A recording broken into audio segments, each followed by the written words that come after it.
Salam alaikum. Alhamdulillah. Depuis le traitement que vous avez commencé il y a un peu plus d'une semaine, comment vous vous sentez maintenant? Alhamdulillah, ma santé là, ça va très bien. Je remercie Dieu, notre Créateur. Comment ça se passe maintenant? Maintenant, mon corps là, quand je suis venue ici là même, c'était pas quoi des maux de tête là, mon pied qui me faisait mal. J'avais oublié ça là même. C'est passé avant de prendre le hijab là, je faisais des rêves bizarres. Après mon hijab, je ne rêvais plus. Maintenant, une semaine avant que je vienne ici là, mes rêves avaient repris. Même si je dors la journée là, je rêve. Maintenant c'est ça, j'ai eu peur, j'ai dit je vais venir faire consultation ici. Maintenant quand j'ai trouvé le monsieur là, monsieur Fofana, celui il m'a dit que de me soigner. En ce temps même je n'avais pas l'argent suffisant. Il a pris un peu, ça a resté un peu, j'ai fait avance. Maintenant j'ai commencé le traitement. Voilà, quand je suis arrivée depuis, ça fait une semaine comme ça. Mais mon ventre qui était chaud dedans, mon dos, mon pied, ma tête qui me faisait mal, tout est quitté. Avant là, je m'avais à la médecine. Si j'ai fait médicaments là, 2 jours après, mes pieds commencent à me faire mal encore. Mais quand je suis venue ici, je n'ai même pas parlé de mon pied là. Mais ça va. Mon pied est guéri, ma tête qui me faisait mal, je pense que c'est ce soleil là, comme le soleil là est sourd. C'est ça qui me fait mal. Ça fait plus mal. Tout mon corps est guéri. Oui. Alhamdulillah. Je remercie Dieu. Est-ce que tu as fait un rêve? Oui, j'ai Depuis... rêvé. Oui. Qu'est-ce qui s'est passé? Même rêve que j'ai fait là, le monsieur m'avait dit de faire Aïta Poursu 11 fois. Et puis j'ai fait le Aïna Matakuno. J'ai fait, et puis ça m'a montré la route. J'ai rêvé une femme que je connais. Elle est là me montrer la route où on m'a fait. On a attrapé mes pieds là. Maintenant on est parti ensemble jusqu'à... Je vois la femme elle est devenue garçon. En même temps, on m'a dit de me pousser, ils vont faire Rokia, c'est moi là. En même temps, le monsieur là est devenu serpent aussi.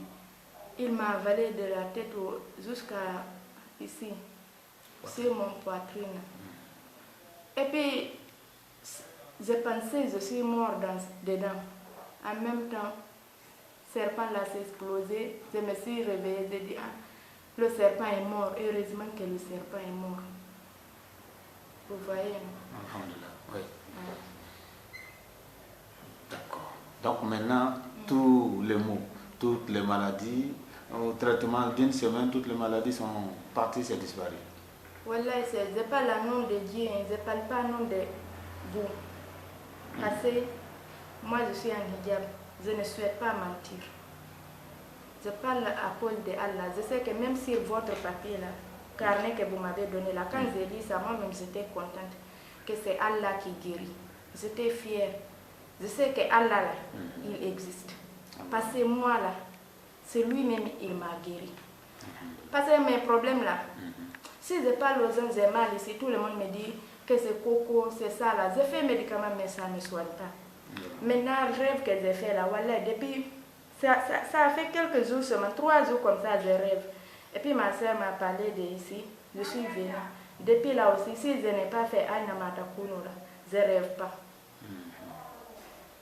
C'est ça même ma servante là, elle dit que moi là, ça m'a soigné, j'ai fini les médicaments là. Moi je dis, si ça soigne là, tu as te soigné. Mais médicaments que tu fais 2 jours et puis tu ne vois rien là. Souvent moi j'ai délaissé les médicaments là. Donc il y a longtemps que tu avais ces maladies qui te faisaient souffrir? Depuis j'ai fait mon opération là, quand j'ai accouché mon enfant. En ce temps il y avait la crise. Je suis allée en Guinée là, même pour monter sur moto, pour me déplacer. J'ai dit à ma belle-mère que moi je préfère marcher. Parce que si je descends du moto là, mon pied me fait mal jusqu'à j'ai envie d'enlever le pied là pour jeter. Maintenant, je parle ça à ma belle-mère, me dit comme j'étais enceinte, si mon pied faisait ça, je dis non, que comme j'ai accouché garçon là, c'est ça qui a gâté mon pied là. Toujours moi, c'est là-bas j'ai fait ma tête là. Voilà, un jour là, 4 jours, je ne suis pas sortie chez moi. Mon pied, là, on dirait que c'est quelqu'un qui a tiré mon pied. Ça me fait mal jusqu'à après ça laisse. L'autre, les gens me disent peut-être c'est appendicite d'aller faire opération. Maintenant, je me suis dit, je suis en hijab là. Je voulais faire radio même, mon pied là. Maintenant, je dis, je suis en hijab là, tu vas aller là-bas, ils vont enlever ton habit pour regarder ton pied, ils ne vont rien voir. Parce que toujours, je parle des gens médicaments là. Je m'en vais à l'hôpital, les médecines traditionnelles là, on me donne médicaments, ça ne fait rien. C'est ça que je disais. Je n'avais plus confiance à quelqu'un sur mon pied. Voilà, c'est Dieu seul qui connaît ce qui me faisait mal ici là. Même ce jour-là, même quand mon mari m'a appelé là, j'ai dit à mon mari, je ne sais pas c'est quoi on a mis sur mon pied, mais maladie qu'il y avait dedans là, c'est parti. Après ventouse là, c'est ça que j'ai senti mon pied maintenant. Parce qu'il y avait une maladie dans mon pied là.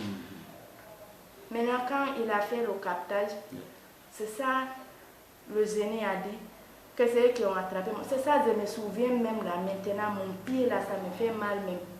Avant, là, quand j'ai quitté à la maison, jusqu'à je suis venue voir le monsieur là, je ne pense, s'il est là, il allait témoigner. Voilà, je n'ai pas parlé de mon pied. Vous voyez, c'est ça. C'est ça, aimer Dieu là, c'est bon. Toujours croire à l'unicité de Dieu là, c'est ça qui est bon. Parce que moi là, Allah le sait, j'ai Dieu dans mon cœur. Merci beaucoup. C'est pour ça qu'elle a intervenu, pour te guérir par la ruqya, parce que la ruqya c'est la pure parole d'Allah. Nous ici, nous guérissons par la parole d'Allah, et c'est ce que nous appelons la ruqya, c'est-à-dire c'est le traitement par la parole d'Allah, la médecine prophétique. Alors quand on traite par ça, c'est une médecine, c'est-à-dire c'est un traitement qui prend en compte le corps physique de l'homme, le corps spirituel de l'homme, l'âme, ça prend tout ça en compte, ça règle tous les problèmes. Quand on dit qu'on est bloqué, quand on dit qu'on n'arrive pas à enfanter, ou on n'arrive pas à étudier, on oublie beaucoup, on a peur, ou on est envoûté, on est ensorcelé, tous ces problèmes-là sont réglés par le même traitement dans la ruqya ici.